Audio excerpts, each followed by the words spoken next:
Hello everyone, welcome to Amku education. उम्मीद करती हूँ आप सभी लोग अच्छे होंगे। मैं शिवानी हिस्ट्री की नई सीरीज़ के साथ, जिसमें हम बात कर रहे हैं मेडिवल इंडियन हिस्ट्री की, और आज हम जानेंगे हुमायूं के बारे में। जैसे कि लास्ट लेक्चर में हमने पढ़ा था बाबर के बारे में, जिसमें हमने जाना था कि बाबर किस तरह से काबुल से होता हुआ भारत में आता है और एक के बाद एक हमला करके जो पूरा नॉर्दर्न इंडिया होता है उसको पूरी तरह से जीत लेता है। मैंने बाबर के बारे में आपको फर्स्ट बैटल ऑफ पानीपत के बारे में पढ़ा चुकी हूँ, जो भी इंपॉर्टेंट बैटल्स बाबर भारत में आके लड़ता है और उसकी जो टैक्टिक्स होती है जिनकी वजह से उसको एक एडवांटेज मिलती है या नॉर्दर्न इंडिया में सारी बैटल्स को जीत लेने की, वो सारी जो चीज़ें हैं मैं वो पहले ही कवर कर चुकी हूँ। अगर आपने नहीं देखा है तो नीचे आपको प्लेलिस्ट का लिंक मिल जाएगा, वहाँ जाके आप हमारी सारी वीडियोस को देख के अपना जो हिस्ट्री का बेस है उसको स्ट्रॉन्ग कर सकते हैं। आज मैं बात करूंगी बाबर के बेटे की हुमायूं। अब बाबर के बाद, जैसे मैंने आपको बताया था, 1530 में जो बाबर होता है उसकी डेथ हो जाती है। अब बाबर के बाद आएगा हुमायूं। जब बाबर बीमार होता है और अपने जो आखिरी दिन होते हैं उनमें वो हुमायूं को बुलाता है और जो हुमायूं है उसको वो अपना अगला सक्सेसर घोषित कर देता है। तो देखिए, जिस तरह से हिंदू रिलीजन में हमने पढ़ा था मनुस्मृति में, जो ज्येष्ठ पुत्र होता है, जो सबसे बड़ा पुत्र होता है, उसे ही अगला सक्सेसर नियुक्त किया जाए, ऐसा पहले से ही मेंशन है। लेकिन इस्लाम धर्म में ऐसा कुछ भी नहीं है। इसलिए अगर हम देखें तो बैटल ऑफ सक्सेशन की जो वॉर हमें ज़्यादा देखने के लिए मिलती है वो हमें इस्लाम जो रिलीजन है वहाँ पर ज़्यादा मिलती है, क्योंकि वहाँ पर पूरी तरह से कहीं भी कुछ डिफाइन नहीं है कि पिता की मृत्यु के बाद किसको अगला जो सक्सेसर है वो घोषित किया जाए। तो यहाँ पर हम देखेंगे जो हुमायूं है, बाहर से तो उन पर अटैक होते ही होते हैं, लेकिन घर में भी जो उनके खुद के भाई होते हैं वो भी कभी उनका साथ नहीं देते हैं। तो अब हम यहाँ करके जो हुमायूं के जितने भी उनकी बायोग्राफी से रिलेटेड जितने भी इंपॉर्टेंट फैक्ट्स हैं उन सबको कवर करने की कोशिश करेंगे। लेक्चर बहुत ज़्यादा इंपॉर्टेंट होने वाला है, चाहे आप किसी भी गवर्नमेंट एग्जाम की तैयारी कर रहे हैं, ये सारे ही जो लेक्चर्स हैं आपको बहुत ज़्यादा फ़ायदा पहुँचाएंगे। तो चलिए स्टार्ट करते हैं हुमायूं को। हुमायूं की बात करें अगर टाइमिंग की, तो देखिए 1530 से 1556 जो उनका टाइमिंग था पूरा का पूरा, मुगल एम्परर, जैसे कि मैंने आपको बता ही दिया, ये बाबर के बेटे थे। और जो इनका अपना खुद का जो नाम था, पहला जो ओरिजिनल जो पूरा नाम था वो था इनका नासिरुद्दीन मोहम्मद हुमायूं। ठीक है। जन्म इनका काबुल में हुआ था, 1508 में हुआ था। एजुकेशन की बात करें तो बाबर के द्वारा ही इनके एजुकेशन के बहुत सारे अरेंजमेंट्स किए गए थे, जिसके चलते ये जो तुर्की, अरेबिक, पर्शियन लैंग्वेज को सीखते हैं। देखिए, बाबर ने सभी लैंग्वेज को सिखाने की क्यों कोशिश करी, क्योंकि जो तैमूरिड जो आर्मी थी उसमें कोई भी एक तरह के लोग नहीं थे, वो हेट्रोजीनियस आर्मी थी। उसमें तुर्किश भी थे, अरेबिक लोग भी थे, पर्शियन भी थे, क्योंकि ये इनका मानना था कि सब लोगों को जोड़ना, ठीक है, ये जहाँ भी जाते थे उसी को अपनी आर्मी में जोड़ लिया करते थे। तो इसीलिए इनके लिए ये जहाँ भी जा रहे हैं उस जगह की जो लैंग्वेज है, जो कल्चर है, उसको सीखना बहुत ज़रूरी था अगर ये लोगों को जोड़ना चाहते थे। तो इसीलिए जो बाबर होता है वो हुमायूं की जब लैंग्वेज को सिखाने वाली बात आती है तो वो उसको तुर्की भी सिखाता है, अरेबिक भी सिखाता है और पर्शियन भी सिखाता है। ठीक है। हालांकि शुरुआत में जो हुमायूं होता है उसको कुछ बहुत ज़्यादा इंटरेस्ट नहीं होता है इन सब चीज़ों को सीखने में, लेकिन बाद में हम देखेंगे कि ये एक बहुत बड़े स्कॉलर के तौर पे भी, मतलब जो बुक्स वगैरह हैं उसको पढ़ने में इंटरेस्ट आता है, बुक्स वगैरह लिखते भी हैं। और यहाँ तक कि जो उनकी डेथ होती है वो भी लाइब्रेरी के अंदर होती है। तो बाद में जो उनका ये शौक है ये बड़ा हो जाता है। इन्होंने हिंदी भी सीखी जब बाबर ने कॉन्क्वेस्ट किया नॉर्दर्न इंडिया में, क्योंकि देखिए अब भारत में आ रहे हैं। अब भारत में नॉर्दर्न इंडिया में आने के लिए हिंदी बहुत ज़रूरी है। अगर आपको यहाँ के जो चीज़ें जो चल रही थी यहाँ पर उनको पूरी तरह से समझना है तो आपको हिंदी आनी चाहिए। तो इसीलिए जब बाबर नॉर्दर्न इंडिया में अटैक करता है तो उस समय पर जो हुमायूं होता है वो हिंदी भी सीखता है। ठीक है। तो ये मैंने आपको पूरा बता दिया कि क्यों अलग अलग लैंग्वेजेस उस समय ज़रूरी थी और क्यों हुमायूं ने वो सारी लैंग्वेजेस सीखी। क्योंकि उनकी जो आर्मी थी, आपको याद रखना है, जो तिमुरिड जो आर्मी थी, क्योंकि ये जो बाबर है तिमुरिड फैमिली से ही बिलोंग करता था, इनके जो डिसेंडेंट थे। तो इसीलिए, और इनका मानना था कि जहाँ पर भी आप जा रहे हो वहाँ के जितने भी लोग हो उन सबको अपनी आर्मी में जोड़ लो। तो इसीलिए जो इनकी आर्मी थी, हम ये नहीं कहेंगे किसी एक ही तरह के लोग थे, बल्कि उसमें अलग अलग तरह के लोग थे। कुछ तुर्किश थे, कुछ अरेबिक थे, कुछ पर्शियन थे। तो इसीलिए वहाँ पर उनके लिए सारी लैंग्वेजेस को सीखना बहुत ज़रूरी था। ठीक है।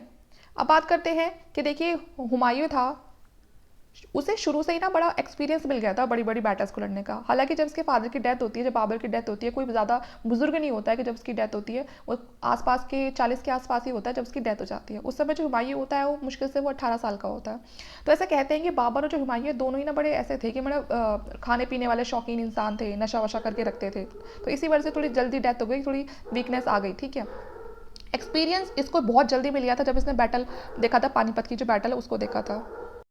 तो उसको एक्सपीरियंस मिल गया था एक, जब वो बैटल लड़ता है जो, क्योंकि पहले उसमें टाइम में ऐसा था कि जो बच्चे होते थे, जो पेरेंट्स होते थे, खासकर जो फादर थे, उनके साथ ना इतनी ज़्यादा कोई अटैचमेंट नहीं होती थी, क्योंकि ज़्यादातर जो किंग वगैरह होते थे वो तो वैसे ही बैटल वगैरह पे लड़ते थे, तो इसलिए कोई ज़्यादा खास अटैचमेंट नहीं होती थी, बहुत ही महीनों में मिलते थे। लेकिन यहाँ पर बाबर थोड़ा इस मामले में अलग था, वो हुमायूं को बिल्कुल अपने पास रखता था, अपने साथ साथ हर जगह। तो इस वजह से हुमायूं को हम कहेंगे एक बहुत ही छोटी उम्र में एक बड़ी बैटल का एक्सपीरियंस मिल गया था। आगे चल के जो बाबर होता है वो धीरे धीरे फिर जो हुमायूं होता है उसको भी, जो हम कह सकते हैं कि सिखाने के तौर पे उसको भी काम सौंपना शुरू कर देता है। सबसे पहले वो उसे सांभल की जागीर दे देता है, ठीक है, 1526 में। 1526 में अब मैंने आपको बताया भी कि फर्स्ट बैटल ऑफ पानीपत होती है, तो उसके बाद वो थोड़ी थोड़ी जिम्मेदारियाँ होती है वो हुमायूं को भी देना शुरू कर देता है। वरना हालांकि वो हुमायूं को अभी मतलब उसने सिर्फ एक्सपीरियंस के लिए छोड़ रखा था, ज़्यादा कोई जिम्मेदारियाँ नहीं डाल रखी थी हुमायूं पे। जैसे ही खानवा की बैटल होती है उसके बाद वो उसे बदक का भी इंचार्ज बना देता है, ठीक है ना, वहाँ का भी इंचार्ज बना देता है। लेकिन उसके बाद वो बीमार पड़ जाता है। Babar nominated him as a successor way on death bed. देखिए एक तो ना ये भी था, जो हुमायूं है, कहते हैं शुरुआत में जब हुमायूं भारत के अंदर आया था तो उसकी भी जो तबीयत है वो बहुत ज़्यादा ख़राब हो गई थी, क्योंकि आप खुद देखिए ये लोग कहाँ से आ रहे थे, ये सेंट्रल एशिया से आ रहे थे, और वहाँ का जो टेम्परेचर था वो बहुत ही कम होता है, ठीक है। और यह भारत में जो नॉर्दर्न इंडिया में अगर कोई भी उस समय वहाँ से आता था सेंट्रल एशिया से, तो उसे यहाँ पर बहुत ज़्यादा गर्मी फील होती थी, क्योंकि यहाँ का टेम्परेचर काफ़ी हॉट था, ठीक है। तो इसीलिए जब हुमायूं यहाँ पर आता है तो उसकी कुछ दिन तक तबीयत खराब रहती है, तो इसी वजह से जो बाबर होता है उसको वापस से दूर भेज देता है वहाँ से, उसे कंधार वाला जो एरिया होता है वहाँ पर उसे कह देता है कि तुम वहाँ पर रूल करो। लेकिन जब उसके आखिरी दिन आते हैं बाबर के, और जब उसे लगता है कि हाँ वो बहुत ज़्यादा बीमार है और वो ज़्यादा नहीं जी पाएगा या उसके पास ज़्यादा वक्त नहीं है, तो वो हुमायूं को वापस बुलाता है और हुमायूं को अपना अगला सक्सेसर घोषित कर देता है। ये सब बात ये उसके भाइयों को बिल्कुल नहीं डाइजेस्ट होती है कि कैसे मतलब जो हुमायूं है उसको अगला जो सक्सेसर है वो घोषित कर दिया, कि जैसे मैंने आपको बताया इस्लाम में कोई भी ऐसा रूल कुछ भी नहीं बना रखा है, कोई भी ऐसी परंपरा नहीं बना रखी है कि पिता की मृत्यु के बाद उसका वो जो बड़ा बेटा है वो सक्सेसर बना दिया जाएगा, ठीक है, या वही आगे अगला मतलब किंग या सुल्तान बनेगा। तो इसीलिए इन भाइयों में लड़ाई हो जाती है। हालांकि जो हुमायूं था उसको अपने भाइयों से बड़ा प्यार था, लेकिन उसके भाई उसके बावजूद भी उसका साथ नहीं देते हैं। तो लास्ट में जब हुमायूं को ये बातें बड़ी क्लियर हो जाती हैं कि चाहे तुम इनका कितना भी साथ दे दो ये, लेकिन ये तुम्हारे साथ नहीं रहेंगे, उसके बाद जो हुमायूं है वो अपना जो कैरेक्टर है उसको स्ट्रांग बनाता है। वरना उससे पहले ये बड़े काइंड से नेचर का था, बार बार अपने भाइयों पर विश्वास कर लिया करता था कि ठीक है तो मेरे भाई, अब नहीं तो अब साथ दे देंगे, लेकिन ये चीज़ उसको बड़ी महंगी पड़ती है बार बार। तो यहाँ पर जो बाबर है वो नॉमिनेट कर देता है हुमायूं को अपना नेक्स्ट सक्सेसर। उसके बाद देखिए ये मैप है उस समय का पूरा जो मुगल एम्पायर है, किस तरह से धीरे धीरे जो मुगल एम्पायर है उसका एक्सपेंशन होना शुरू हो गया था। शुरुआत में देखिए नॉर्दर्न इंडिया होता है, किसी भी जब कोई नया रूलर यहाँ पर भारत में रूल करने के लिए आता तो उसके लिए सबसे ज़्यादा इंपॉर्टेंट है कि जो ये नॉर्थ वेस्टर्न साइड है, एक तो यहाँ पर जितना भी एरिया ये सब उसके कंट्रोल में और स्ट्रांगली हम कहेंगे उसका कंट्रोल हो यहाँ पर। दूसरा ये गुजरात वाला पार्ट, और इधर से ये बंगाल, क्योंकि अगर ये दोनों चीज़ इसके कब्जे में है, क्योंकि ट्रेड सबसे ज़्यादा यही होता था, तो इसीलिए ये जो एरिया है ये कंट्रोल करना बहुत ज़रूरी था। तो यहाँ पर धीरे धीरे करके एक्सपेंशन बढ़ता रहता है मुगल्स का। सबसे पहले जो बाबर होता है, बाबर ये सब चीज़ें जीत के तो चला जाता है, लेकिन पूरी तरह से जो पावर है उसको कंसोलिडेट करके नहीं जाता, क्योंकि उसका इतना ज़्यादा समय बीता ही नहीं होता भारत में जो पावर को कंसोलिडेट कर सके। अब जिम्मेदारी सारी पड़ जाती है हुमायूं के ऊपर, और हुमायूं को तो पहले से इतना कुछ नहीं पता था भारत के बारे में, और उसकी इसी लैक ऑफ नॉलेज की वजह से भारत के बारे में, कि उसको ज़्यादा जानकारी नहीं थी। उसको हम कह सकते हैं कि बीच के जो 15 साल जब जो सुर एम्पायर होता है वो रूल करता है भारत में, तो उसको उस नॉलेज की वजह से वो एक हम कहेंगे पूरी की पूरी एक बहुत बड़ी उसको भरपाई करनी पड़ती है वहाँ, कि उसको भारत से बाहर खदेड़ दिया जाता है हुमायूं को। हालांकि 15 साल बाद वो फिर लौटता है, फिर से मुगल एम्पायर को रिस्टैब्लिश करता है, वो अपनी गलतियों से सीख के फिर वापस आता है। तो यहाँ पर उसके लिए ये पूरा जो एरिया है ये जीतना बहुत हम कहेंगे मुश्किल हो रहा था, ठीक है। जो पावर थी उसको कंसोलिडेट करना हुमायूं के लिए भी बहुत मुश्किल हो रहा था। अब जाने के कैसे वो मुश्किल हो रहा था उसके लिए। देखिए अब हुमायूं के सामने चैलेंजेस क्या क्या आ रहे थे। जो थ्रोन है उसको इनहेरिट तो कर लिया हुमायूं ने, लेकिन उसको इनहेरिट करना उसके लिए इतना भी आसान नहीं था, क्योंकि बाहर वाले तो मुसीबत खड़ी करेंगे ही करेंगे, बल्कि उसकी जो खुद की जो फैमिली है वो भी उसके लिए मुसीबत खड़ी करेगी। कैरेक्टर का थोड़ा वीक था, ईजिली किसी की भी बातों में आ जाता था शुरुआत में जो हुमायूं था, और बार बार ये लोगों पर भरोसा करके बहुत सारी गलतियां करता है, ठीक है। देखते हैं चैलेंजेस कौन कौन से फेस करता है हुमायूं। देखिए, due to the absence of the law of primogeniture after the death of the Babur the followed a war of succession. जैसे कि मैंने बताया कि जैसे कि जो इस्लाम धर्म है उसमें पूरी तरह से कुछ भी डिफाइन नहीं है कि पिता की मृत्यु के बाद जो अगला जो सक्सेसर है वो किसको बनाया जाएगा। तो इसी वजह से जो उनके भाई होते हैं उन सब में थ्रोन को क्लेम करने के लिए सारे जो प्रिंसेस होते हैं, 4 होते हैं, वो उनमें झगड़ा शुरू हो जाता है। हुमायूं के 3 भाई होते हैं, एक कमरान होता है, अश्करी होता है, हिंडल होता है, और सबके सब क्या चाहते हैं कि थ्रोन को वो जीत लें। और जबकि जो बाबर है वो किसके लिए बोल के गया था, वो हुमायूं के लिए बोल के गया था। लेकिन अब ये चारों भाई में क्या हो जाएगा, एक झगड़े जैसा हो जाएगा। अब देखिए जो प्राइम मिनिस्टर होता है निज़ामुद्दीन मोहम्मद खलीफा, ठीक है, very poor opinion of Humayun and prefer to support Mahdi Khwaja. अब जो इनका प्राइम मिनिस्टर होता है, बाबर के टाइम पे प्राइम मिनिस्टर होता है निज़ामुद्दीन मोहम्मद खलीफा, ये तो किसी को भी बनाने के उसमें नहीं था। मतलब इसको बाबर के चारों बेटे में से कोई भी ऐसा काबिल नहीं लगता था जो इस पूरे नॉर्दर्न इंडिया को संभाल सके। वो क्या चाहता था, जो ब्रदर इन लॉ होता है हुमायूं का, जिनका नाम था महादी ख्वाजा, कि उसको बनाया जाए अगला, जो मुगल एम्पायर का जो रूलर है अगला महादी ख्वाजा को बनाया जाए, तो हुमायूं का ब्रदर इन लॉ था। लेकिन ऐसा तो बिल्कुल हो ही नहीं सकता था, वो चारों भाई पहले से लड़ने भिड़ने में लगे थे। अब यहाँ पर सबसे ज़्यादा ज़रूरत थी वो थी अभी पावर को कंसोलिडेट करने की, पावर को पूरा, क्योंकि जो बाबर था वो चीज़ें जीत के तो चला गया था, लेकिन पूरी तरह से ना तो वो वेल ऑर्गेनाइज थी और ना जो एम्पायर था वो कंसोलिडेट था। कि कहीं से जीत लिया, जीत के वापस आ गए, पता चला कि वो वापस आ गए, कुछ टाइम बाद जहाँ से जीत कर आए हैं वहाँ का रूलर फिर से इंडिपेंडेंट अपने आप को बताने लग गया कि भाई मैं किसी के दबाव में नहीं हूँ, मैं तो अपना रूल खुद संभाल लूँगा। फिर वापस जा रहे हैं वहाँ लड़ने के लिए। तो इसीलिए ये जो पावर थी पूरी तरह से ना उनकी कंसोलिडेट नहीं हो पा रही थी, स्टैब्लिश नहीं हो पा रही थी। तो ये बड़ी मुसीबतें दिखाई दे रही थी। देखिए शुरुआत के 4 साल में क्या ये होता है कि जो कॉन्क्वेस्ट चलता रहता है, ठीक है, कभी कुछ जीतना कभी कुछ, मतलब एक पूरी तरह से हम कहेंगे जो एडमिनिस्ट्रेशन सिस्टम था वो पूरी तरह से स्टैब्लिश नहीं हो पा रहा था। एक तो देखिए कंपोजिट आर्मी लैकिंग डिसिप्लिन, ये कौन कौन से ऐसे हम कहेंगे रीज़न थे जिसकी वजह से हुमायूं को बड़ी मुसीबतें आ रही थी अपनी जो पावर है उसको कंसोलिडेट करने की। जैसे कि मैंने बताया कि जो आर्मी थी उसमें डिसिप्लिन की कमी थी। अब वो डिसिप्लिन की कमी इसलिए थी क्योंकि जो मुगल आर्मी थी उसमें कोई भी एक तरह के लोग नहीं थे। उसमें कुछ अलग थे, जैसे कि मैंने बताया, कुछ टर्किश थे, उसमें कुछ अरेबिक थे, कुछ पर्शियन थे, तो अलग अलग थे। तो कहीं ना कहीं उन लोगों का थोड़ा बहुत कल्चर भी अलग होता है, थोड़ी बहुत उनकी थिंकिंग में भी कुछ चेंजेस होते हैं। तो इस वजह से उनकी जो आर्मी थी वो मिक्स बॉडी थी, तो इसीलिए उसको वो नेशनल आर्मी नहीं बोल सकते थे। तो ये कहीं ना कहीं बड़ी दिक्कत करती थी उनके लिए, क्योंकि बहुत लोग थे, मोंगल्स भी हैं, अफगान भी हैं, इंडियंस भी हैं, तुर्क भी हैं, उज़्बेक भी हैं, पर्शियन भी हैं। और उन सबको क्या लगता था कि कोई ऐसा ना हो कि जो पर्शियन है वो ज़्यादा अपनी ना चलाए आर्मी के अंदर, तो कहीं अफगान बुरा मान जाते थे। अफगान को लगता था कहीं ये इंडियंस ना चलाए अपनी, है ना, जो तुर्क्स थे उन्हें लगता था कि ये ना चलाए। तो मतलब सबको एक दूसरे से आगे सुप्रीम पोजीशन चाहिए, पोस्ट चाहिए अच्छी अच्छी। तो इस वजह से उनकी जो आर्मी थी उसमें एक ये बहुत बड़ी कमी थी। Such an army was not dependable, ठीक है।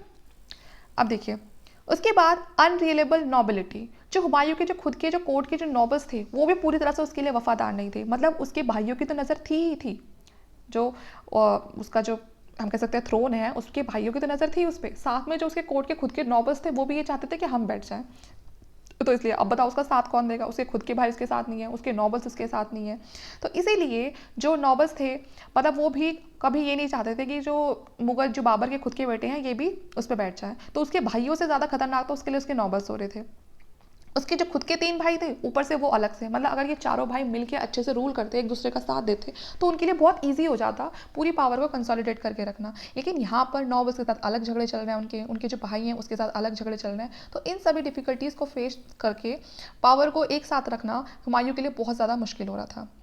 हुमायूं का एक कज़न ब्रदर था महमूद ज़मान मिर्ज़ा और महमूद सुल्तान मिर्ज़ा। ये भी अपने आप को थ्रोन के लिए बार बार क्लेम करते थे कि बाबर के बाद थ्रोन अब इनको चाहिए। कि मतलब जैसे बाबर के दूसरे बेटे थे वो थ्रोन के लिए लड़ रहे थे, मतलब नौबस लड़ रहे हैं, उसके खुद के बेटे लड़ रहे हैं, और अब जो बची कुची जो कमी है वो उसके जो बाबर के जो भतीजे उन्होंने पूरी कर दी, उनको भी थ्रोन चाहिए। अफगान थ्रीट, अफगान थे वो, उन्होंने मैंने आपको बताया कि डिफीट हो गए थे इन द बैटल ऑफ पानीपत, और बैटल ऑफ घाघरा में भी जो उन्होंने राजपूत के साथ मिल गए थे कुछ अफगान, तो वहाँ पर भी बाबर ने उनको डिफीट कर दिया था। तो फर्स्ट बैटल ऑफ पानीपत में अफगान वो हार गए थे, और बैटल ऑफ घाघरा में भी हार गए थे राजपूत के साथ। तो अब कहीं ना कहीं जो मुगल डोमिनेशन आ गया था, लेकिन उसके बाद भी जो अफगान थे हारने के बाद भी मुगल डोमिनेशन को, जैसे ही बाबर की डेथ होती है तो कहीं ना कहीं जो अफगान रूलर होते हैं उनके दिमाग में ये बात आ जाती है कि बाबर जितना स्ट्रांग था उतना हुमायूं नहीं है। तो इसीलिए अब हम मुगल डोमिनेशन को नहीं मानेंगे, और वो वापस से क्या कर देते हैं, वो प्रोक्लेम कर देते हैं जो महमूद खान लोधी होता है, जो इब्राहिम खान लोधी का जो भाई होता है। इब्राहिम लोधी मैंने आपको बताया ना, लोधी डायनेस्टी का जो लास्ट रूलर था, जिसके साथ बाबर की फर्स्ट बैटल ऑफ पानीपत होती है। इब्राहिम लोधी के साथ फर्स्ट बैटल ऑफ पानीपत होती है बाबर की, जिसमें बाबर इब्राहिम लोधी को हरा देता है, ठीक है, इब्राहिम लोधी को मरवा देता है। इब्राहिम लोधी का ही भाई होता है मोहम्मद खान लोधी, ठीक है। ये जैसे ही बाबर की डेथ होती है और हुमायूं गद्दी पर आता है और वो देखता है कि सब कुछ तो झगड़ा झगड़ा चल रहा है इनके बीच में, तो जो ये अफगान रूलर होता है मोहम्मद खान लोधी, ये क्या कर देता है कि वापस से अपने आप को ये बोल देता है कि हम नहीं मानेंगे मुगल डोमिनेशन को, ठीक है, हम नहीं मानेंगे। और अपने आप को क्या कर देता है, किंग इस्टेब्लिश कर देता है, किंग ऐसे प्रोक्लेम कर देता है कि अब से ना फिर से वापस से लोधी डायनेस्टी आएगी और इस बार मैं किंग बनूंगा। तो ये अपनी अलग यहाँ पर कहानी बना रहा था। उसके बाद एक बहादुर शाह का भी बड़ा खतरा था। तो अभी तो एक खतरा तो चला गया, ये हुमायूं के सर पे से ये पूरा घूम रहा है, जो मोहम्मद खान लोधी का था। अब दूसरा खतरा किधर से है, बहादुर शाह। बहादुर शाह उस समय गुजरात का रूलर था। जैसे कि मैंने बताया, उस समय किसी को भी अगर पूरे इंडिया को, पूरे नॉर्दर्न इंडिया को खासकर अगर कंसोलिडेट करके रखना है, उस पर अपनी पावर एक लंबे टाइम तक रखनी है, तो उसके लिए इंपॉर्टेंट था बंगाल और गुजरात, दोनों साइड से उस एरिया को अच्छे से पकड़ के रखना। तो यहाँ पर उस समय गुजरात में रूल था बहादुर शाह का, ठीक है, और बड़ा ही स्ट्रॉन्ग रूलर था ये। इसकी पावर दिन पर दिन बढ़ती जा रही थी। तो इसके वजह से भी हुमायूं को खतरा था कि पता नहीं, गुजरात को अगर मैंने एक बार जीत लिया तो मेरे लिए कुछ रास्ता साफ हो जाएगा। लेकिन इसको डर था कहीं ये आके खुद हम पर दिल्ली पर अटैक ना करते। काफ़ी ज़्यादा हम कहेंगे बहुत ही ज़्यादा एम्बिशियस ये रिच किंगडम था, और ये प्रिंस है ना, बहुत ही एम्बिशियस प्रिंस था ये, और ये भी लग रहा था कि अपने एरिया को और एक्सपेंड करने में लग रहा था। तो एक हुमायूं को इसका खतरा था, ठीक है। अब देखिए, जो बहादुर शाह था वो तो कभी चाहता ही नहीं था, जो बहादुर शाह था ये गुजरात का जो रूलर था, वो तो कभी चाहता ही नहीं था कि जो नॉर्दर्न इंडिया है वो पूरी तरह से कंसोलिडेट हो जाए, कि मतलब किसी एक के अंडर आ जाए। क्योंकि आप, गुजरात इसके पास था, मैंने आपको बताया जो गुजरात है वो एक पोर्ट था, ठीक है, जहाँ से सबसे ज़्यादा ट्रेड होता था। और जब भी इनके पास कोई ट्रेड होता था तो जो भी इनके पास ट्रेड करने आता था उससे ये टैक्स लिया करते थे। अब यहाँ पर अगर ये सारा नॉर्दर्न इंडिया किसी एक के अंडर आ जाएगा तो यहाँ से कोई भी ट्रेड होगा तो वो एक ही किंग के नाम पे तो टोल टैक्स लेगा, वो एक बार ही मिलेगा उसे। लेकिन अगर ये किंगडम छोटे छोटे टूट जाएंगे तो अलग अलग किंगडम अलग अलग ट्रेड करने के लिए आएगा और इसे अलग अलग टैक्स मिलेगा। तो इससे फ़ायदा होगा बहादुर शाह को, जो गुजरात का रूलर है। तो इसीलिए ये तो कभी चाहता ही नहीं था कि जो सारे किंगडम है वो एक साथ मिलकर एक पावर बनकर रहे। वो चाहता था कि सब आपस में टूट जाए और सब क्या हो जाए, इंडिपेंडेंट हो जाए, तो जिससे कि इसको फ़ायदा मिले। तो ये इसका अपना मोटिव था। उसके बाद देखिए, अब ये तो पढ़ी मैंने, बताई मैंने आपको वो जो हुमायूं की लाइफ में जो दूर दूर तक सब सारे डिफ़िकल्टीज़ थी। अब इसकी पर्सनल डिफ़िकल्टीज़ क्या थी, एक तो इसको जो इसकी मिलिट्री की जो हम कहेंगे क्वालिटी थी, है ना, एक तो ना इसको इतनी ज़्यादा नॉलेज थी और ना ये खुद इतना पावरफुल था। जैसे कि मैंने बताया, बहुत ही कम उम्र में, 18 साल की उम्र में जो बाबर था उसको छोड़ के चला गया था, तो पूरी तरह से चीज़ों को समझ ही नहीं पाया था। ऊपर से ना इसको भारत के बारे में कुछ नॉलेज थी कि यहाँ पर मानसून कब आता है, यहाँ पर जो एरिया है कहाँ पर लड़ने के लिए बेस्ट होगा। तो इसको वो जो स्किल्स थी ना, उन सब में बिल्कुल हम कहेंगे कि बिल्कुल इसे पता ही नहीं था, ठीक है। और डिप्लोमेटिक जो स्किल्स थी वो भी इसकी इतनी अच्छी अभी नहीं हो पाई थी कि ये उन्हें लगा के कुछ मतलब अपनी जो बैटल्स वगैरह हैं उनको जीत सके। उसके बाद he wasted time and energy in pleasure. ऐसा कहते हैं बड़ा ही ऐशो आराम में रहने वाला इंसान था ये। शुरू में तो मतलब कह सकते हैं दारू वारू पी के एकदम बढ़िया खाना वाना खा के, कहते हैं इसको जो डांसर्स होती हैं उनको भी बड़ा, उनका भी बड़ा शौक था इसे। तो शुरुआत का हम कहेंगे बहुत सारा टाइम इसने इसमें ही बर्बाद करा। हालांकि बाद में ये अपने आप में बहुत इंप्रूवमेंट करता है और उसके बाद ये भारत को दोबारा से जीतता है। उसके बाद है कि ये जो डिसीजन है ये एकदम से नहीं ले पाता था, बड़ा सोच समझ के लेता था। मतलब एक बहुत लंबा टाइम, ये नहीं है कि सामने से कोई खतरा आ रहा है तो तुरंत एक अपना दिमाग चलाए और एक बहुत अच्छा सा डिसीजन लेके और सबको हरा दे, है ना, जिस तरह से जो बाबर ने था उसने किया। और इसकी जो वीकनेस थी वो ये थी, he failed to command respect and confidence of his subject and soldier. जो उसके खुद के सोल्जर थे शुरुआत में वो भी इसको रिस्पेक्ट नहीं करते थे, ना इसकी कमांड मानते थे। केवल आप खुद सोचिए कि सामने किंग खड़ा है और किंग कुछ बोले जा रहा है और उसके खुद के सोल्जर उसकी बात नहीं मान रहे, ये सोचिए कि हमारा किंग तो वीक है, ये हमें क्या ही बताएगा, वो अपने मन की करे जा रहे हैं। तो ये कुछ उसकी पर्सनल डिफिकल्टीज थी, उसकी कुछ पर्सनल हम कहेंगे उसकी वीकनेस थी जो उस पर खुद पे भारी पड़ रही थी। उसके बाद देखिए अब होता क्या है, अब धीरे धीरे हुमायूं भी तो चाहता यही था कि जितनी भी जो पावर है उसको क्या करूँ, कंसोलिडेट करूँ, सब चीज़ों पर कंट्रोल कर लूँ अच्छे से। तो पहला अपना ये एक्सपेडिशन शुरू करता है कलिंजर, ठीक है। ये कलिंजर आपका यूपी में है, जो यूपी मिर्ज़ापुर है वहाँ पर ये आपका कलिंजर फोर्ट है। तो वहाँ पर ये अपना पहला जो एक्सपेडिशन है वो स्टार्ट करता है 1531 में। 6 महीने तक जो हुमायूं है वो इस एक्सपेडिशन पे रहता है अगेंस्ट कलिंजर। कलिंजर में देखिए एक हिंदू राजा हुआ करता था, तो उसको मतलब करने के लिए, क्योंकि जो हिंदू राजा था ना ये कलिंजर में, ये अफगान के साथ मिला हुआ था और हुमायूं के लोग दोनों ही खतरा थे, हिंदू भी खतरा थे और अफगान भी खतरा थे, ठीक है। तो इसीलिए ये कलिंजर के फोर्ट को घेर लेता है।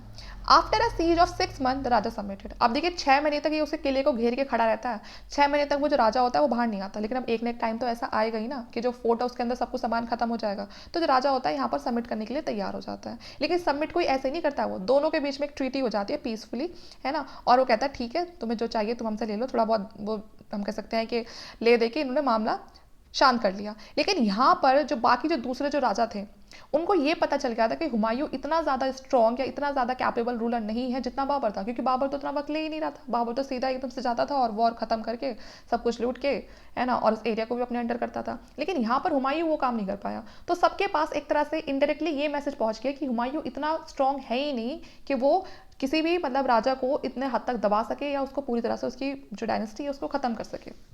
तो ये हम कहेंगे लोगों के बीच में हुमायूं की वजह से, मतलब हुमायूं के लिए गलत मैसेज पहुंच गया, कहीं ना कहीं उसकी वीकनेस को दिखा दिया। उसके बाद चलता है ये जो चुनर का फोर्ट होता है उसको कब्जा करने के लिए हुमायूं मिलता है अफगान फोर्सेस से, marching toward the Mughal province of the Jaunpur, Jaunpur की तरफ चल देता है ये, ठीक है। और यहाँ पर बैटल होती है, बैटल ऑफ दादरा, ठीक है ना, जैसे दोहरा भी बोलते हैं और दादरा भी बोलते हैं, अगस्त 1532 में, ठीक है। ही बीसीज द फोर्ट ऑफ चुना which was held by the Afghan chief शेर खान, ठीक है। और यहाँ पर जो ये चुनर फोर्ट था, यहाँ पर इसको किसने कंट्रोल किया हुआ था? जो शेर खान है। ये शेर खान भी कौन था? अफगान चीफ था। इसने कम से कम 4 महीने तक इस फोर्ट को सीज करके रखा, बिल्कुल इसे घेराबंदी करके रखा जैसे कि कलिंजर के फोर्ट को रखा था, ठीक है। लेकिन उसके बाद भी मुगल आर्मी इस फोर्ट को पूरी तरह से कंक्वायर नहीं कर पाई। जैसे मैंने कहा, घेर तो लेता था ये पूरे फोर्ट को, लेकिन फिर भी उसको जीत नहीं पाता था। जब वो खुद ही, जो किंग राजा या किंग जो भी उसके अंदर बैठा हुआ है, जब वो खुद इससे पीस करने की ट्रीटी बोलते थे कि चलो पीसफुली ट्रीटी कर लेते हैं, उसके बाद ये मान जाता था, थोड़ा बहुत ले दे के इनका काम हो जाता था। तो हुमायूं ने क्या करा, जो इन्होंने भी, जो शेर खां के साथ इनका भी छोटा मोटा सा वही लेन देन वाला सा मामला, और इनका भी वो सेटल हो गया, ठीक है। अब देखिए, अब बढ़ता है ये बहादुर शाह गुजरात की तरफ। मैंने कहा गुजरात में रूलर था बहादुर शाह, ठीक है। अब ये वहाँ बढ़ता है क्योंकि इसके लिए गुजरात और बंगाल को कंट्रोल करना बहुत ज़रूरी था। तो बहादुर शाह है, जब वो का जो गुजरात होता है, जो गुजरात में जो रूलर होता है बहादुर शाह, वो अपनी जो टेरिटरीज है ना उनको एक्सपेंड करना चाहता है। तो इस वजह से वो मालवा को कैप्चर कर लेता है, चंदेरी को भी, रणथंभौर को भी, ठीक है। और अब उसकी नज़र होती है चित्तौड़ के फोर्ट पर। Rajput appeal Humayun for help. अब देखिए, जब बहादुर शाह, आपको पता है ना गुजरात और जो राजस्थान है दोनों ही लगे हुए स्टेट है, तो बहादुर शाह जब चंदेरी को भी कॉन्क्वायर कर लेता है, रणथंभौर को भी कॉन्क्वायर कर लेता है, चित्तौड़ को भी कॉन्क्वायर कर लेता है, घेर के खड़ा हो जाता है उसको। अब यहाँ राजपूत होते हैं वो पड़ जाते हैं वीक बहादुर शाह के सामने।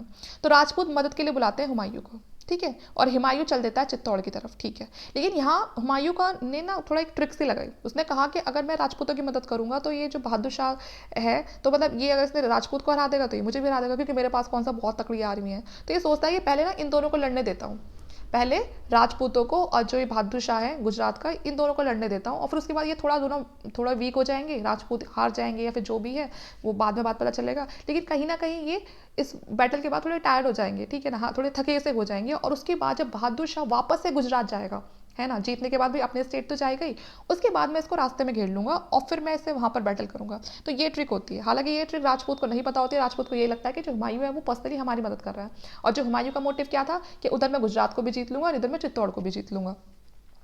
अब देखिए, जो राजपूत होते हैं वो अपील करते हैं हुमायूं से, और हुमायूं उनकी हेल्प के लिए पहुंच जाता है वहाँ पर, ठीक है। लेकिन वहाँ पर जाते ही वो अपना जो माइंड है वो चेंज कर देता है और वो बहादुर शाह पर वहाँ पर अटैक नहीं करता है। हुमायूं पहुंच जाता है, जैसे मैंने आपको बताया, वो वहाँ पर अटैक नहीं करता है चित्तौड़ में उनसे। जब बहादुर शाह चित्तौड़ से जीत के वहाँ से वापस गुजरात आ रहा होता है, तो हुमायूं पहले से ही कहाँ पहुंच जाता है? मंदसौर, ठीक है ना। ये चित्तौड़ से 60 माइल्स की दूरी पर होता है, और ये वही रास्ता होता है जिससे बहादुर शाह वापस आ रहा होता है, ठीक है। अब जैसे ही चित्तौड़ से जब गुजरात बहादुर शाह वापस आ रहा होता है, तो रास्ते में इसको मिल जाता है हुमायूं, ठीक है।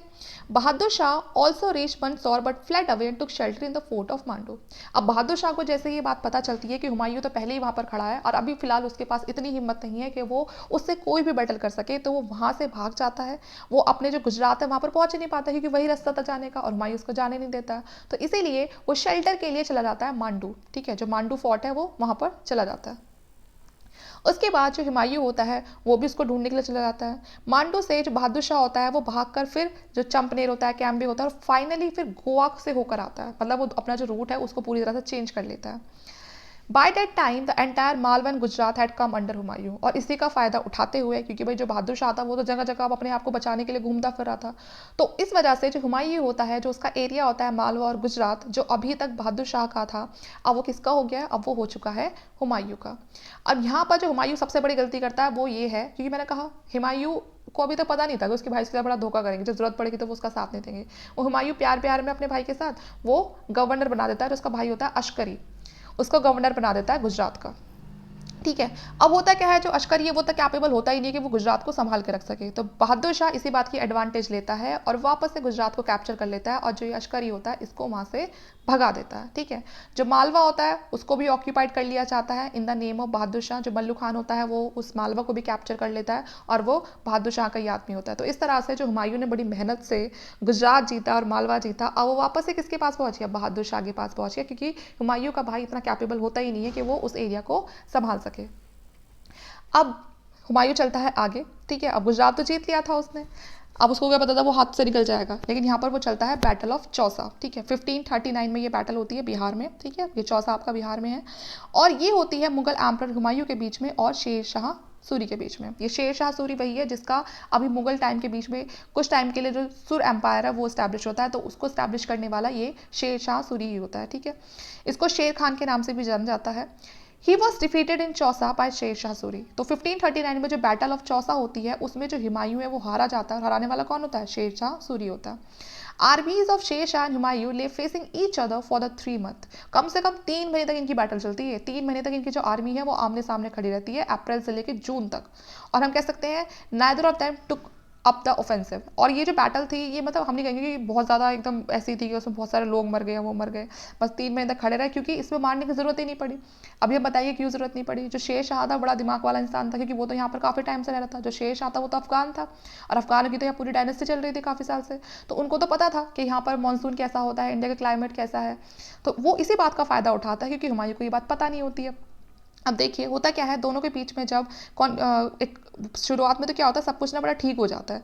जब ये इसे लड़ने के लिए जाता है तो शुरुआत में बड़ा सब कुछ ठीक रहता है। शेर शाह तो होता है वो ये दिखाता है कि ना हमें लड़ने की ज़रूरत नहीं है, जैसा आप कहोगे हम वैसे ही मान लेंगे। और कुछ दिन तक तो ये हुमायूं को बिजी रखता है वहाँ की उसमें, उसके लिए अच्छी अच्छी वो जो हम कहेंगे ड्रिंक्स वगैरह खुलवा देता है, डांसर बुलवा देता है, तो हुमायूं भूल ही जाता है कि मैं यहाँ आया किस लिए था, और दिल्ली छोड़ के कि मैं यहाँ चौसा में आया किस लिए था, मैं तो बैटल करने आया था। वो बिल्कुल अपनी अय्याशियों में खो जाता है, और वहाँ दिल्ली में जो उसका भाई होता है हिंडाल, ठीक है, वो थ्रोन पर बैठ जाता है कि अब तो किंग मैं हूँ यहाँ का। तो हुमायूं को पता ही नहीं है चल क्या रहा है। तो यहाँ पर शुरुआत में तो ऐसा होता है, लेकिन उसके बाद फिर क्या होता है, कुछ टाइम बाद जब वो जो हुमायूं होता है उसके साथ वो अपनी बैटल बोल देता है। जब हुमायूं वहाँ से जाने लगता है ना, वो अपनी बैटल बोल देता है शेरशाह के, जब आए हो तो अब लड़ कर जाओ। अब यहाँ पर होता क्या है, जब इन दोनों के बीच में बैटल होती है तो इन दोनों की जो आर्मी होती है, अब यहाँ पर होता है ये लो लैंड वाला एरिया और यहाँ पर होता है हाई लैंड वाला एरिया। ठीक है। तो शेरशाह को तो पता होता है कि कुछ टाइम बाद यहाँ पर मानसून आएगा, तकड़ी सी होगी बारिश, बारिश होगी तो आसपास से बाढ़ के भी खतरे हो सकते थे। तो वो बाढ़ कहाँ आएगी, वो ज़्यादा जो यहाँ जो लो लैंड वाला एरिया है वो पानी तो यहाँ पर भरेगा ज़्यादा। तो इसीलिए शेर शाह सूरी ऐसी जगह बनाता है लड़ने के लिए कि खुद तो खड़ा रहता है एकदम हाईलैंड वाले एरिया पे, और जो इसकी सेना होती है उसको कर देता है लो लैंड वाले एरिया पे। अब जब देखिए उस समय जो सेना थी वो कोई ऐसा तो था नहीं कि 100-200 लोगों की है, वो 20,000 30,000 इतने लोग होते थे, बड़े बड़े कैंप लगते थे। ठीक है। उन सेनाओं के खाने पीने के लिए वहाँ पर उनके साथ ट्रेडर्स भी चलते थे, उनके भी अलग कैंप, मतलब आप देखोगे तो आपको लगेगा ही नहीं कि वहाँ पर बैठल है, ऐसा लगेगा जैसे वहाँ पर पूरा कोई गाँव बस गया हो। तो इस तरह से था।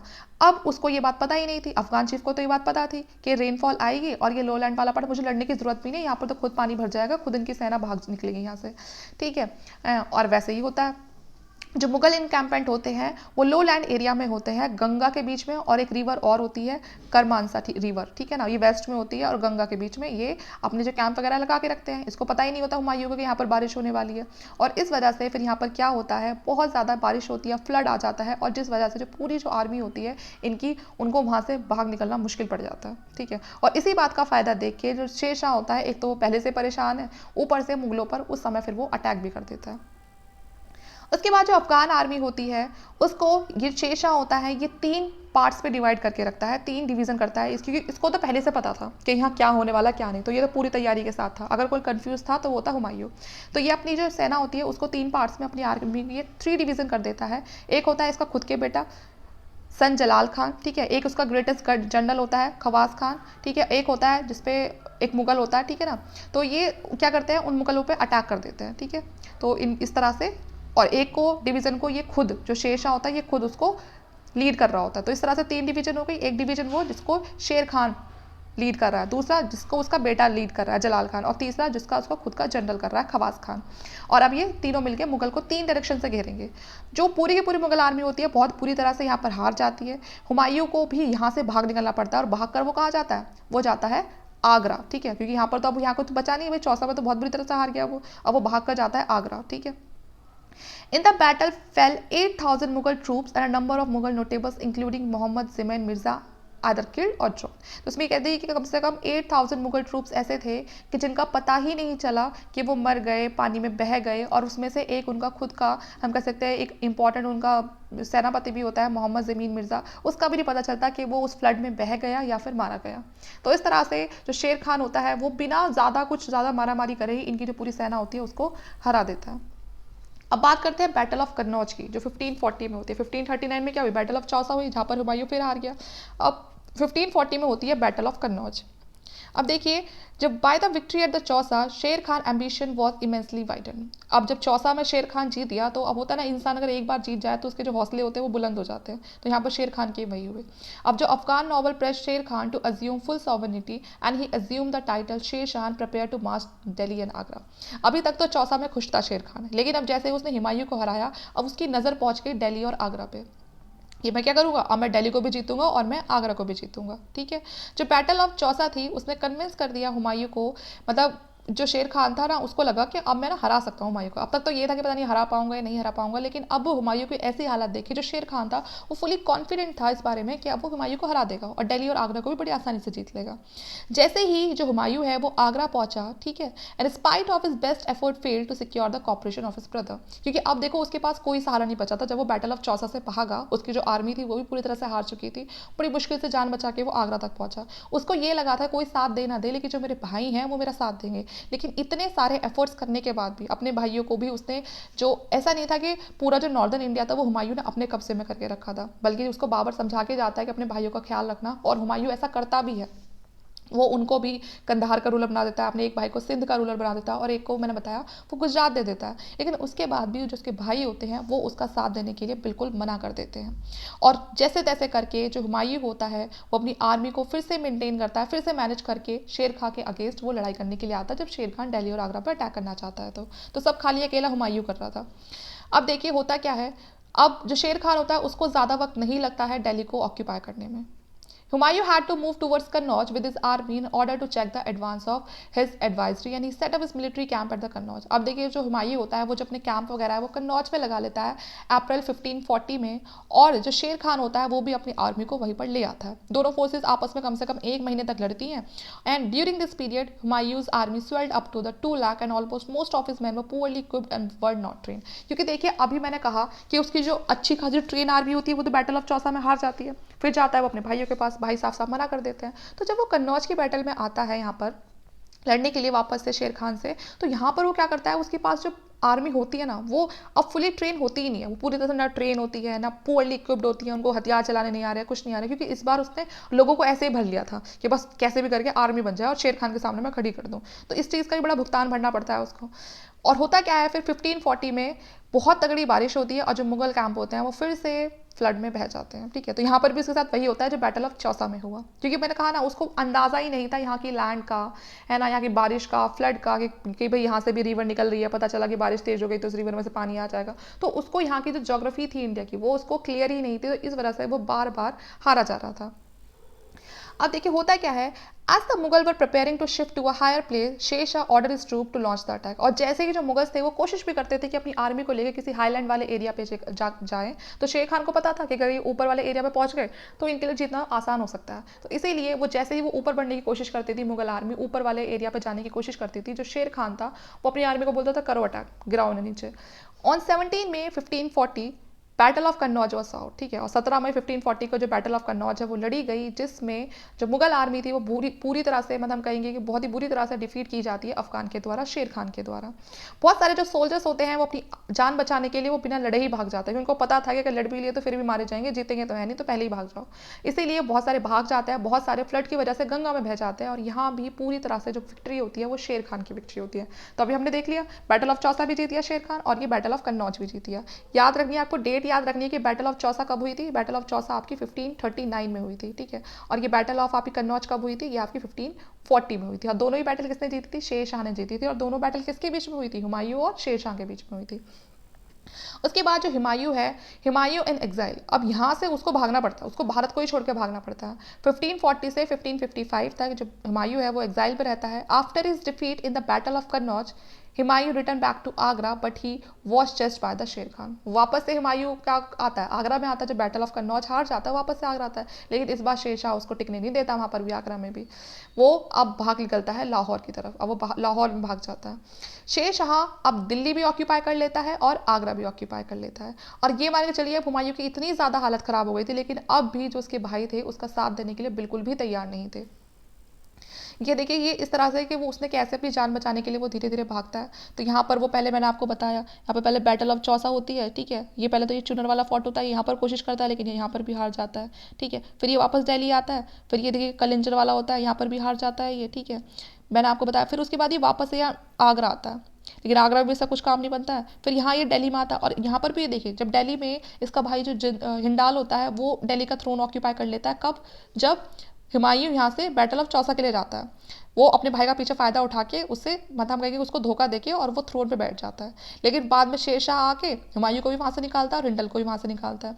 अब हुमायूं को पता होता है कि अगर मैंने हिंडाल की जान नहीं बचाई तो शेर खान से मार देगा। वो अपने भाई का धोखा भी भूल जाता है, यहाँ पर अपने भाई को भी अपने साथ लेके चल के और उसकी भी जान बचाते बचाते यहाँ से वो यहाँ पहुँचता है पंजाब, पंजाब से फिर वो सिंध भाग कर आता है, सिंध से फिर वो पर्शिया, मतलब अपने भाई को भी बचाते हुए चलता है वो। आपको सोचिए कि इसको फिर भी उम्मीद थी अपने भाई से, मतलब ये कहीं ना कहीं इसको अटैचमेंट था लेकिन उन लोगों को नहीं था। तो इस तरह से वो जगह जगह होता हुआ पूरे भारत को इस तरह से नॉर्दर्न इंडिया में अपनी जगह ढूंढता हुआ कि हाँ शायद कहीं ना कहीं से कुछ काम बन जाए उसका, अपनी जान बच जाए और अपने भाई को भी बचा सके, लेकिन वो कामयाब नहीं होता है और इन द एंड उसको पूरा जो भारत है उसको छोड़ के ही जाना पड़ता है। Kamran south Sher Shah goodwill with a view to retaining position of the Punjab. अब देखिए शेर खान को पता था पंजाब किसके पास था, कामरान के पास था जो हुमायूं का भाई था। शेर खान को लगता है इसे भी हटाओ यहाँ से, अपने भाई का नहीं हुआ तो मेरा क्या होगा, ठीक है। तो जो हुमायूं होता है वो अब भाग जाता है, सिंध भाग जाता है और साथ में वो हिंडाल को लिपि भी लेके जाता है। अब जो कमरान था वो फुली वो तो देखो शेर खान की बातों में आ जाता है कि ना कि ठीक है हम आपकी जो नीति है उसको अपना लेंगे, लेकिन ना शेर खान होता है उसको कोई वो नहीं होता। शेर खान क्या करता है वो इंडिपेंडेंट रूलर बन जाता है काबुल और पंजाब का, और इस वजह से जो कामरान होता है उसको भी वहाँ से भाग निकलना पड़ता है, ठीक है, on the approach of the Afghan आर्मीज, क्योंकि शेर खान होता है उसको भरोसा नहीं होता। और जैसे मैंने आपको बताया जिसको भी नॉर्दर्न इंडिया में रूल करना है उसके लिए सबसे इंपॉर्टेंट है कि जो ये नॉर्दर्न साइड होती है, ठीक है, नॉर्थ वेस्टर्न जो बॉर्डर होता है उस पर अपने बिल्कुल बहुत ज़्यादा लॉयल जो उसके गवर्नर हो वो उनको बैठा है। अब जो कामरान है ये हर किसी के दिमाग में आ जाती है बात कि इसने अपने भाई का साथ नहीं दिया तो ये मेरा क्या देगा, तो इसीलिए ये इस पर कोई भरोसा नहीं करता और इसे कहता है तुम भी यहाँ से निकलो, ठीक है। और वो भी अब कौन जीत लेता है, शेर खान जीत लेता है। कामरान को इस वजह से कहाँ भागना पड़ता है, वहाँ से काबुल से भागना पड़ता है वहाँ से, ठीक है ना। जो मुगल टेरिटरीज होती हैं जितनी भी जो खेबार पास से होती है जितनी भी होती हैं, क्योंकि जो खेबार पास है वही एक नॉर्थ वेस्टर्न साइड से जो बॉर्डर वाला एरिया होता है ये वहीं से निकल निकल के आते हैं जो फॉरनर्स होते हैं। अब वो सबका सब किसके पास पहुंच गया था, शेर खान के पास पहुंच गया था। जो अश्करी है उसको भी अफगानिस्तान को छोड़ के भाग निकलना पड़ा था, ठीक है, और उसको बना दिया जाता है गवर्नर कंधार का कामरान के द्वारा, ठीक है। अब मतलब ये वापस से जहाँ से ये लोग आए थे भारत से पहले जहाँ पर इनका रूल था, अफगानिस्तान से जो उधर वाला जो एरिया था कंधार वगैरह, ये वापस से वहाँ पे चले जाते हैं। जो हिंडाल होता है अकोमडेट हुमायूं टू सिंध, ठीक है ना, और ये जो हिंडाल है ये सिंध तक आ जाता है, लेकिन बाद में जो सिंध वाला एरिया होता है उसको भी जो शेर खान होता है वो जीत लेता है, ठीक है। तो मतलब जहाँ पर भी अभी ये सब बैठे थे सबको वहाँ से छोड़ना पड़ता है। In Sindh as well, fortune went against Humayun because of the hostility of the ruler Shind Shah Hussain and the scarcity of the provision. And among his followers, it was during his wandering in the desert of the Sindh, he married Hamida Bano Begum a young girl in 1541, ठीक है। और इसी बीच जो हुमायूं होता है उसकी शादी भी हो जाती है, हमीदा बानो बेगम होती हैं उनसे इनकी शादी हो जाती है, ठीक है। ये सिंध की प्रिंसेस होती है उस समय जब इनकी शादी होती है, तो उस समय सिंध में ये घूम रहे होते हैं अपनी जान बचाते हुए, तो उसी बीच जो हमीदा बानो बेगम होती है उससे जो हुमायूं होता है उसकी शादी हो जाती है, ठीक है। About this time, Humayun decided to accept the invitation from the Maldeva of Marwar, who had promised him assistance but a back and started for Jodhpur। देखिए ये किंग होते हैं, ये मारवाड़ के किंग होते हैं मालदेवा। ये जब हुमायूं मदद करता है इनकी, ठीक है, चित्तौड़ को बचाने में इनकी मदद करता है वो जो राजपूत रूलर्स की, तो यहाँ पर जो ये मालदेव होते हैं इनको वो चीज़ याद होती है कि हुमायूं ने ना कभी ज़रूरत पड़ने पर हमारी मदद करी थी, तो वो उनसे कहता है कि ठीक है हम आपकी मदद करेंगे। लेकिन जैसे ही इसको पता चलता है कि अगर शेर खान को ये बात पता चल गई कि हम हुमायूं की मदद कर रहे हैं तो हमें उखाड़ फेंकेगा, तो बाद में जो ये मालदेव मारवाड़ होता है ये भी हुमायूं से कहता है कि देखिए हम आपकी मदद नहीं कर सकते हैं, वरना तो सबसे पहले जो शेर खान है वो हमें यहाँ से हटा देगा।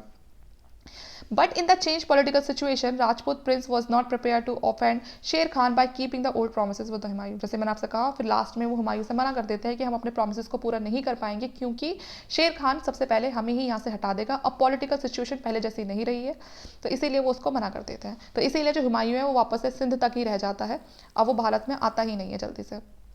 1542 में क्या होता है, जो अकबर का जन्म होता है, हमीदा बानो बेगम जो उसकी वाइफ होती हैं हुमायूं की, उनसे अकबर का जन्म होता है, अमरकोट में होता है। और वो कहाँ पर होता है, जहाँ पर अकबर का जन्म होता है। अकबर का जन्म एक हिंदू चीफ के घर में होता है, राणा वीरसाल नाम होता है इनका, ठीक है, इनके घर में जन्म होता है।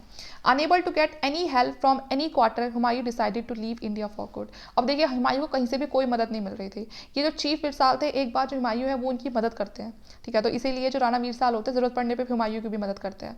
तो इसीलिए यहाँ पर इन्होंने हमीदा बानो बेगम को रखा था, और जो अकबर है वो इन्हीं के घर में, हिंदू चीफ के घर में ही अकबर का जन्म होता है। तो हुमायूं के पास अब कोई और ऑप्शन बचा ही नहीं था। अब उसको लगता है कि मुझे ना कुछ और ही करना पड़ेगा, तो वो अब भारत में आता ही नहीं, कि बार बार हारने से अच्छा है कि मैं वापस वहाँ पर जाऊँ ही ना। वो कहाँ पहुँच जाता है, वो पर्शिया में पहुँच जाता है। पर्शिया में पहले से उसके जो ताऊ चाचा थे वो सब वहीं पर रह रहे थे, तो सोचता है कि वहाँ तो अभी अपने दूर दूर के रिश्तेदार है ही, चलो वहीं पर चलते हैं। पर्शिया में उस समय एक बड़ा यंग रूलर होता है, शाह तहमशप, ठीक है ना। वो ऑफर करता है हुमायूं को कि हम आपकी मदद करेंगे। अब हुमायूं को तो चाहिए ही मदद थी, तो लेकिन उसकी कुछ 3 कंडीशन होती है। अब वो 3 कंडीशन सुनिए कौन कौन सी। अब जो पर्शिया का जो रूलर था उसने कहा, एक तो आपको जो शिया फेथ है उसको एक्सेप्ट करना पड़ेगा, ठीक है। उसके बाद जब आप इंडिया को जीत लोगे तो इंडिया को पूरी तरह से जो शियज़म है, ठीक है, जो रिलीजन है उसमें कन्वर्ट कर दोगे। और उसके बाद आप जो कंधार है उसको पर्शियन को सरेंडर कर दोगे। जो कंधार है वो आप किसको दोगे, जीतने के बाद वो आप पर्शिया को दोगे, तब हम आपकी मदद करेंगे। हुमायूं मान जाता है, लेकिन हुमायूं उसमें सिर्फ एक ही चीज़ करता है, वो है शिया फेथ, ठीक है ना। बाद में ना तो वो शियज़म जो होता है, ना तो वो भारत में कभी भी आके किसी को भी जो रिलीजन है उसके ऊपर कुछ भी फोर्सफुली करने के लिए बोलता है, ना किसी का वो धर्म बदलवाता है, और ना ही वो बाद में जो कंधार है वो पर्शिया को देता है। बस वो जो शिया फेथ है उसको अपना लेता है, बाकी वो कुछ भी नहीं करता इनमें से। अब इस टाइम पे देखिए क्या होता है, जो कमरान होता है was in possession of Kabul and Askari of Kandahar व हिंडल ऑफ गजनी। जो तीनों भाई होते हैं, मरता कोई नहीं है इनमें से, है ना, सबको बचा के ले आता है ये। तो अब यहाँ पर जो कामरान है वो काबुल को संभाल रहा होता है, जो अश्करी है वो कंधार को संभाल रहा होता है, जो हिंडल है वो गजनी को संभाल रहा होता है, ठीक है। अब जो पर्शिया होता है, पर्शिया का जो रूलर होता है शाह, अब जो हुमायूं होता है उसके मन से सारा प्यार व्यार हो जाता है खत्म, कि भाई यही जरूरत पड़ने पर मेरा साथ नहीं दे रहे हैं तो मैं अपने भाइयों का साथ क्यों दूँ, ठीक है। सबसे पहले जो हुमायूं होता है वो काबुल को ऑक्यूपाई करता है। काबुल किसके पास था, उसके भाई कामरान के पास था। कामरान को हटा के काबुल को जीत लेता है। अश्करी को हटा के कंधार को जीत लेता है कि अब तुम लोग जाओ बाहर में। कंधार को देता है वो पर्शियन को, लेकिन बाद में वो जैसे ही जो पर्शियन का रूलर होता है, जैसे मैंने बताया तहामशप है ना, उसी से प्रॉमिस करता है, तो जब तक वो तहामशप होता है जब तक तो वो मान जाता है कि ठीक है तुम अभी रूल कर लो यहाँ पर, है ना, जब तक तुम हो। लेकिन जैसे ही वो जो पर्शिया का जो रूलर होता है तहामशप, जैसे ही उसकी डेथ होती है, वापस से जो हुमायूं होता है वापस से कहता है कि बस अब बहुत हो गया तुम्हारे पास कंधार, अब वापस से हमें दो, ठीक है। तो इस तरह से वो उनसे वापस ले लेता है। अब बाद में क्या होता है, जो मुगल और जो पर्शियन होते हैं उनकी जो दोस्ती वगैरह वो अच्छी हो जाती है ना, बहुत कुछ सीखता है वहाँ पर जो हुमायूं होता है वहाँ पर रह के। उसके बाद फिर जो काबुल कंधार होता है वो भी हुमायूं के पास मिल जाता है, और कहीं ना कहीं अब काबुल और कंधार हुमायूं के हाथ में आ गया था, तो अब अफगानिस्तान की तरफ हुमायूं का रुख करना थोड़ा आसान हो गया था। उसके जो ब्रदर होते हैं वो अभी भी नहीं सुधरते हैं, वो अभी भी उसके लिए कोई ना कोई जो प्रॉब्लम है वो क्रिएट करते रहते हैं, और फाइनली जो अब हुमायूं होता है, वो जो अपना कैरेक्टर होता है उसको स्ट्रॉन्ग करने वाली बारी आ जाती है, और वो क्या करता है, वो जो अश्कारी होता है, उसका खुद का भाई अश्करी होता है, उसको तो डालता है वो जेल में है, और बाद में उसको मक्का भेज देता है कि तुम वहाँ पर जाओ, ठीक है, देश निकाला दे देता है उसको कि अब यहाँ दिख मत जाना। हिंडल को वो मार देता है in night attack by an Afghan, और जो कमरान होता है उसको भी वो जेल में डाल के अंधा करवा देता है। तो अभी आप देखिए, जो अभी तक हम एक काइंड नेचर देखते आ रहे थे हुमायूं का, अब वो एकदम बदल चुका था। अब लोग डरने लगे थे हुमायूं से। अभी तक तो लोगों के मन में डर नहीं था, लेकिन अब डरने लगे थे, क्योंकि देखिए डरने वाली बात भी है कि एक इंसान ने, मतलब जब उसने मुसीबत में भी, जब उसके भाई उसका साथ नहीं दे रहे थे, उसने तब भी अपने भाइयों को बचा के वो वापस से लेकर आया भारत से निकाल के। लेकिन अब उसने अपने उन्हीं भाइयों को मार दिया, किसी को अंधा करवा दिया, किसी को देश निकाला दे दिया, किसी को मरवा दिया। तो मतलब जिसने अपने भाई को मरवा दिया, तो अब सोचो अब उसके अंदर अंदर कितना बड़ा एक चेंज आया होगा। तो इसी वजह से जो लोग थे वो अब हुमायूं से डरने लगे थे। अब देखिए, जो हुमायूं था वो इतने टाइम तक पर्शिया में रहकर आया था, जब वो भारत से उसे निकाल दिया गया था पूरी तरह से हरा हरा के, तो अब वो पर्शिया में काफ़ी लंबे टाइम तक रहता है। तो उस चीज़ का हुमायूं पे क्या असर पड़ता है, तो देखिए जो हुमायूं था जब उसको पर्शिया में रहा वो, तो बहुत सारे जो सोल्जर्स थे उस समय के वहाँ पर पर्शिया में, जो नॉबल्स थे उनके बीच में रहा, तो कहीं ना कहीं थोड़ा बहुत जो इन्फ्लुएंस उन पर्शियन कल्चर का या उन पर्शियन नॉबल्स का हुमायूं पर भी हुआ।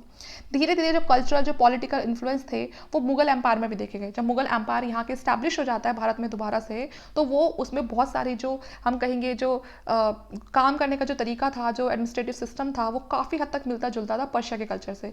क्यों? क्योंकि हुमायूं वहाँ पर एक अच्छा खासा टाइम रहकर आया था, उन लोगों के बीच में रहकर आया था। It also apply to the administration of the empire, यहाँ तक कि मुगल एम्पायर पे भी हमें काफ़ी ज़्यादा हद तक हमें जो पर्शियन कल्चर है उसका प्रभाव देखने के लिए मिलता है। जो पर्शियन मेथड है उनको भी यूज़ किया गया, ठीक है। वर इम्पोर्टेड टू कश्मीर, कश्मीर तक भी जो पर्शियन मेथड है उनको यूज़ किया गया हुमायूं के टाइम पे।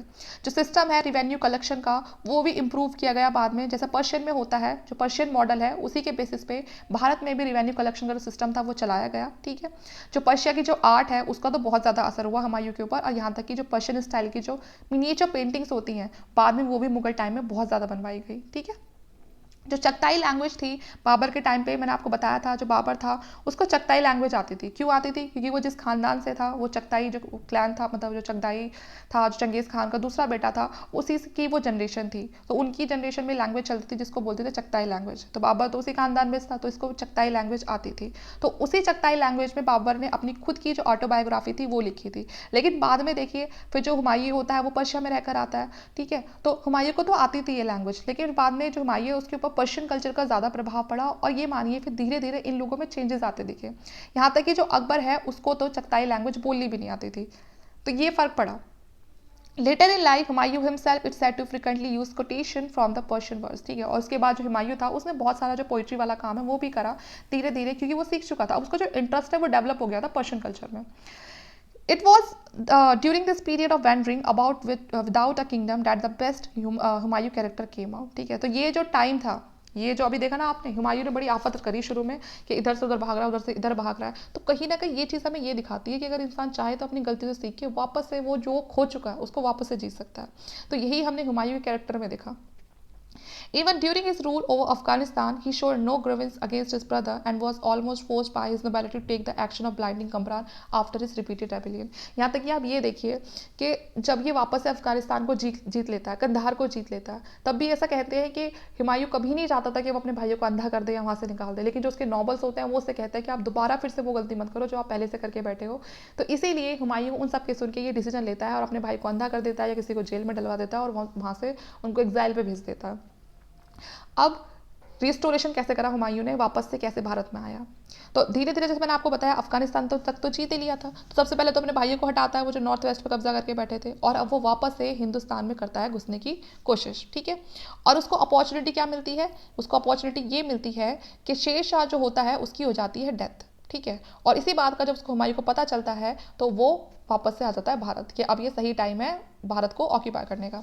जैसे मैंने आपको बताया ही था कि शेर शाह की जब विक्ट्री होती है कन्नौज में, पहली बैटल होती है उसकी चौसा में 1539 में हुमायूं के साथ, फिर दूसरी बैटल होती है कन्नौज में 1540 में। और उस कन्नौज की बैटल के बाद ही जो सुर डायनेस्टी होती है वो भारत में स्टैब्लिश हो जाती है, क्योंकि हुमायूं को तो भागना पड़ता है भारत से, और जो शेर शाह होता है वो दिल्ली और आगरा पर कब्जा करके जो सुर डायनेस्टी होती है उसको स्टैब्लिश कर देता है। उसके बाद अनफॉर्चुनेटली जो शेर शाह का जो टाइम होता है वो उतना ज़्यादा नहीं होता है, काफ़ी कम टाइम के लिए वो जीता है। जैसे मैंने आपको बताया कन्नौज की बैटल 1540 में हुई और शेर शाह की डेथ हो गई 1545 में, तो बस 5 साल तक ही वो रूल करता है। लेकिन उसकी डेथ के बाद उसका बेटा होता है इस्लाम शाह, ठीक है, फिर वो रूल करता है 1553 तक। इस्लाम शाह की डेथ के बाद जो अफगान होते हैं अब वो पूरी तरह से डिके हो जाते हैं, क्योंकि अब कोई इतना पावरफुल रूलर बचा ही नहीं होता। अब कंट्री में फिर से कन्फ्यूजन, सिविल वॉर स्टार्ट घर परिवार में कि अगला रूलर बनेगा तो बनेगा कौन। और यहीं पर हर बार बात बिगड़ जाती थी, चाहे कोई भी डायनेस्टी हो। सुर एम्पायर की भी यही बात बिगड़ जाती है। He became the emperor of India once again after interval of 15 year, ठीक है। तो अब यहाँ 15 सालों बाद, 15 साल में तो ये इस्लाम शाह और ये सुर जो शेर शाह था, ठीक है, इन्हीं का रूल चल रहा था। इन्हीं की डेथ के बाद सिविल वॉर स्टार्ट हो गई। अब हुमायूं तक ये बात पहुंच गई कि वहाँ पर जो इंपॉर्टेंट रूलर्स थे वो तो चल बसे, अब वहाँ पर जो थ्रोन है वो खाली पड़ा हुआ है। इसी बात का फ़ायदा उठा के 15 साल बाद हुमायूं को फिर से मौका मिल जाता है इंडिया को जीतने का, और जो हुमायूं है वो फिर से जो इंडिया है उसकी तरफ बढ़ता है और वापस से इंडिया को जो वो खो चुका था वापस से अपनी उस पावर को भारत में आकर फिर से रिस्टोर कर लेता है। In January 1556 he met with an accident fall while descending the down to the stairs of his library at Delhi and the died, ठीक है। अब होता क्या, ये इसकी डेथ के बारे में बताया गया कि 1556 में हम ये एक तरह से हम कहेंगे एक्सीडेंट ही था कि वो जो लाइब्रेरी में जो सीढ़ियाँ होती हैं, ठीक है ना, वो उन सीढ़ियों पर से उसका पैर फिसल जाता है और वहीं पर ही उसकी उस लाइब्रेरी के अंदर ही उसकी डेथ हो जाती है। ठीक है, तो ये जितना भी पूरा जो लेक्चर था हुमायूं का, उसकी मैंने बिल्कुल जन्म से लेकर मृत्यु तक मैंने आपको एक चीज़ बता दी है। उसकी लाइफ में बहुत सारे उतार चढ़ाव आते हैं, लेकिन सब चीज़ों को वापस से हैंडल करके वो वापस से नॉर्थ इंडिया में अपने लिए फिर से जगह बना लेता है और मुगल एम्पायर को स्टैब्लिश कर देता है। ठीक है, तो अपनी गलतियों से सीख कर आता है, और ये सिर्फ हुमायूं ही नहीं, हम सब भी अपनी लाइफ में कर सकते हैं। तो ये चीज़ जो मुझे सबसे अच्छी लगी हुमायूं की, वो यही है कि किस तरह से वो अपनी गलतियों से सीख के खोई हुई जो पावर होती है, तो वैसे ही हम भी अपनी लाइफ में कुछ भी कर सकते हैं। ये नहीं है कि एक बार कोई चीज़ हमारे हाथ से निकल गई तो वो कभी नहीं आ सकती है। हम वापस से अपनी उस पावर को, जैसे कि हुमायूं ने किया है, हम वापस से अपनी खोई चीज़ को फिर से अपनी लाइफ में ला सकते हैं। बस ज़रूरत है तो हार्ड वर्क की और अपनी गलतियों से सीखने की। तो यहाँ पर मैंने आपको पूरा जो हुमायूं है उसके बारे में बता दिया है। अब हुमायूं के बाद हम पढ़ेंगे जो हमारा सुर एम्पायर है उसके बाद, और आपको जैसे कि पता ही है कि जो हुमायूं का बेटा है वो अकबर है। उसके बाद हम अकबर को 2-3 पार्ट्स में अच्छे से डिस्क्राइब करेंगे, अलग अलग, कि उनकी लाइफ में कौन सी इंपॉर्टेंट बैटल्स होती हैं, उनके कौन 9 जेम्स हैं, बहुत सारी रिलीजियस पॉलिसीज़ हैं, वो भी लेकर आता है जो अकबर होता है। ठीक है, तो यहाँ हुमायूं के बारे में जितना इंपॉर्टेंट था मैंने आपको एक एक पॉइंट बताने की कोशिश करी है। एग्जाम के पर्सपेक्टिव से पूरा लेक्चर बहुत इंपॉर्टेंट है, स्पेशली जो फैक्ट्स हैं, जो बैटल्स वगैरह लड़ी जाती हैं हुमायूं के साथ, वो सारी बैटल्स तो बहुत ज़्यादा इंपॉर्टेंट है। अगर आप इस लेक्चर को देख लेंगे तो मैं कह सकती हूँ कि आपको कहीं से कुछ और देखने की ज़रूरत नहीं पड़ेगी। मैंने ज़्यादातर जो चीज़ें यहाँ पर कवर करने की कोशिश करी है। तो वीडियो अच्छी लगी तो प्लीज़ लाइक करना, शेयर करना और चैनल को सब्सक्राइब कर लेना और अच्छी वीडियोज़ के लिए। Thank you.